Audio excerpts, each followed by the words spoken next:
A certeza do humor de um Salvador parecia a algumas destas pobres almas agitadas pela tempestade coisas de mais vasta para ser abrangida.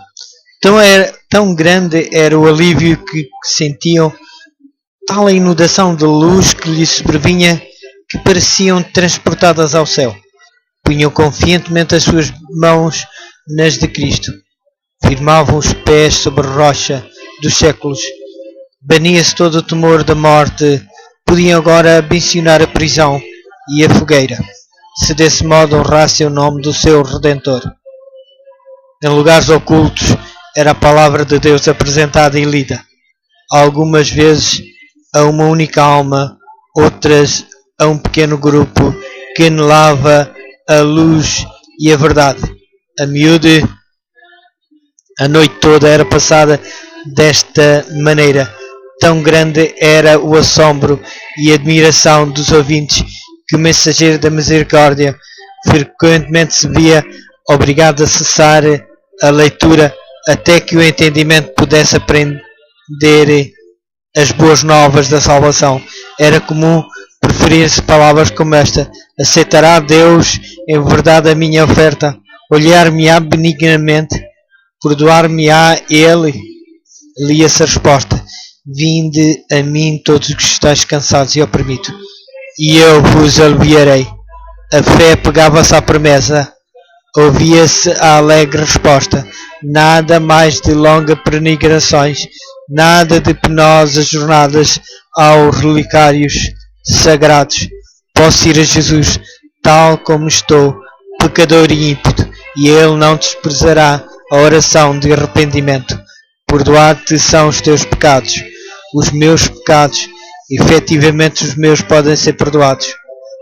Uma onda de sagrada alegria enchia o coração e o nome de Jesus era engrandecido em louvores e ações de graças. Estas almas felizes voltavam para casa a fim de difundir a luz, repetir a outros também quanto podiam a nova experiência de que haviam achado o caminho verdadeiro e vivo. Havia um estranho e solene poder nas palavras das Escrituras, que falavam diretamente ao coração dos que se achavam anelantes pela verdade. Era a voz de Deus e levava a convicção aos que a ouviam. O mensageiro da verdade continuava o seu caminho, mas o seu aspecto de humildade, a sua sinceridade, ardor e profundo fervor eram assuntos de observação frequente. Em muitos casos, ao ouvinte não lhe perguntavam de onde viera ou para onde ia. Ficavam tão dominados a princípio pela surpresa e depois pela gratidão e alegria que não pensavam em interrogá-lo. Quando insistiam com ele para os acompanhar às suas casas, respondi-lhes que devia visitar as ovelhas perdidas do rebanho. Não seria ele um anjo? Indagavam. Em muitos casos não mais se via o mensageiro da verdade seguir para outros países, ou a vida se lhes consumia em algum calabouço desconhecido, ou talvez os seus ossos estivessem alvejados no local em que testificara da verdade, mas as palavras que deixara após si não poderiam ser destruídas. Estavam a fazer a sua obra no coração dos homens. Os benditos resultados só no dia do juízo se revelarão plenamente. Os missionários valdenses estavam invadidos o reino de Satanás e os poderes das trevas despertaram para maior vigilância. Todo o esforço para o avanço da verdade era observado pelo príncipe do mal, que excitava os temores dos seus agentes. Os chefes papais viram grande perigo para a sua causa no trabalho destes humildes itinerantes. Se fosse permitido à luz da verdade resplandecer sem impedimento, varreria as pesadas nuvens de erro que envolviam o povo. Haveria de dirigir o espírito dos homens a Deus unicamente, talvez destruindo afinal a supremacia de Roma. A própria existência deste povo, mantendo a fé da antiga Igreja, era testemunho constante da apostasia de Roma e, portanto, excitava o ódio e perseguição mais atrozes. A sua recusa de renunciar às Escrituras era também a ofensa que Roma não poderia tolerar. Decidiu-se ela a exterminá-los da terra. Começaram então as mais terríveis cruzadas contra o povo de Deus. Nos seus lares montesinos puseram-se inquisitores na sua pegadas, e a cena do inocente Abel tombando ante o assassino Caim repetia-se frequentemente.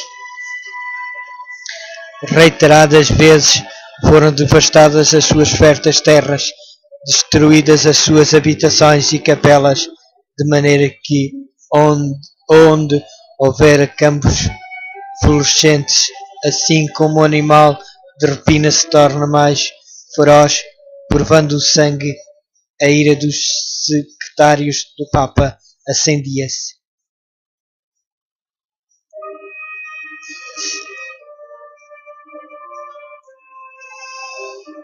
Reiteradas vezes foram destruídas as suas habitações e capelas, de onde florescentes e lares de um povo simples e laborioso restava apenas um deserto. Assim como o animal de rapina se torna mais feroz, provando o sangue, a ira dos sectários do Papa acendia-se com maior intensidade, com o sofrimento das suas vítimas. Muitas destas testemunhas da fé pura foram perseguidas através das montanhas e caçadas nos vales em que se achavam escondidas, encerradas por enormes florestas e píncaros rochosos. Nenhuma acusação se poderia fazer contra o caráter moral da classe proscrita. Mesmo os seus inimigos declaravam ser eles um povo pacífico, sossegado e piedoso. O seu grande crime era não quererem adorar a Deus segundo a vontade do Papa. Por tal crime, toda a humilhação, insulto e tortura que o homem ou diabos podiam inventar se amontoaram sobre eles. Determinando-se Roma a exterminar a odiada seita, uma bula foi promulgada pelo Papa, condenando-os como hereges e entregando-os ao morticírio. Não eram acusados como ociosos, desonestos ou desordeiros, mas declarava-se que tinham uma aparência de piedade e santidade que seduzia as ovelhas do verdadeiro aprisco. Portanto, ordenava o Papa que aquela maligna e abominável seita de perversos, caso se recusassem a abjurar, fosse esmagada como serpentes venenosas. Esperava o alívio, ponto tentado ter de responder por estas palavras. Sabia que estava registada nos livros do céu para lhe serem respondidas no juízo. Quando fizeste um destes meus pequeninos irmãos, diz Jesus, a mim o fizestes. Essa bula convocava todos os membros da Igreja para se unirem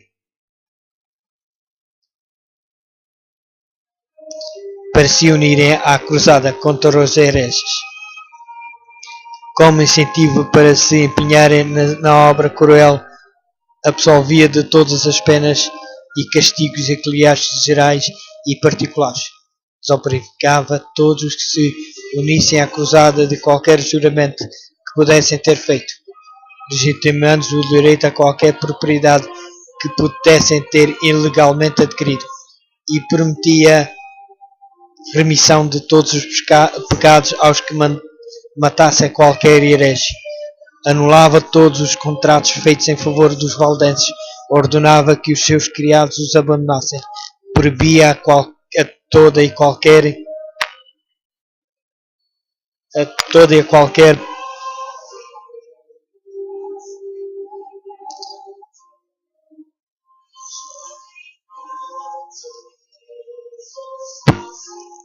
feitos por ordenava que os seus proibia a toda e qualquer pessoa dar-lhes qualquer auxílio que fosse, e a todos permitia tomar posse da sua propriedade. É o bramido do dragão, e não a voz de Jesus que nele se ouve. Os dirigentes papais não queriam conformar o seu caráter com a grande norma da lei de Deus, mas elegiram uma norma que lhe fosse conveniente e decidiram obrigar todos a conformarem-se com o mesmo, porque assim Roma desejava. Ensinaram-se as mais horríveis tragédias, sacerdotes e papas corruptos e blasfemos estavam a fazer a obra que Satanás lhes designara. A misericórdia não encontrava guarida na sua natureza.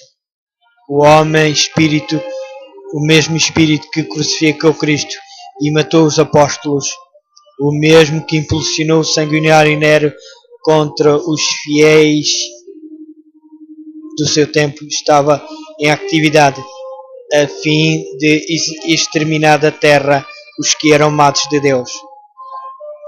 As perseguições desencadeadas durante muitos séculos sobre este povo temente a Deus foram por ele suportadas com